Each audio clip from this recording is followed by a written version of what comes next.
Bonjour et bienvenue. Merci de m'accompagner dans la découverte des actualités du jour. Commençons sans tarder. Première actualité.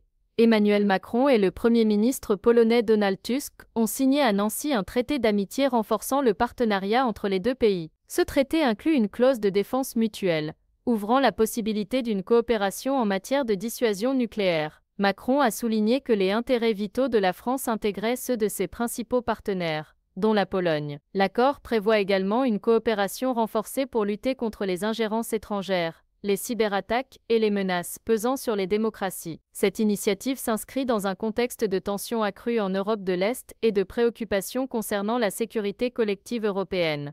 Deuxième actu, le cardinal américain Robert Francis Prévost a été élu pape, prenant le nom de Léon XIV. Âgé de 69 ans, il devient le premier pape américain de l'histoire. Son élection a été saluée par de nombreux dirigeants internationaux, dont le président Emmanuel Macron, qui a exprimé l'espoir que ce nouveau pontificat soit porteur de paix et d'espérance. Troisième actu, à l'occasion des célébrations de la victoire sur l'Allemagne nazie, le président russe Vladimir Poutine a accueilli son homologue chinois Xi Jinping à Moscou. Les deux dirigeants ont assisté ensemble au défilé militaire, affichant une alliance renforcée entre la Russie et la Chine. Cette démonstration d'unité intervient dans un contexte de tensions accrues avec l'Occident et de guerre en Ukraine. Quatrième actu, l'Ukraine et la Russie se sont mutuellement accusées de ne pas respecter le cessez-le-feu de 3 jours décrété par Vladimir Poutine. Kiev affirme que la Russie attaque sur toute la ligne de front, tandis que Moscou assure respecter le cessez-le-feu mais répondre à des attaques ukrainiennes. Le président ukrainien Volodymyr Zelensky a déclaré que Kiev était prêt à tout format de négociation pour la paix. Cinquième actu,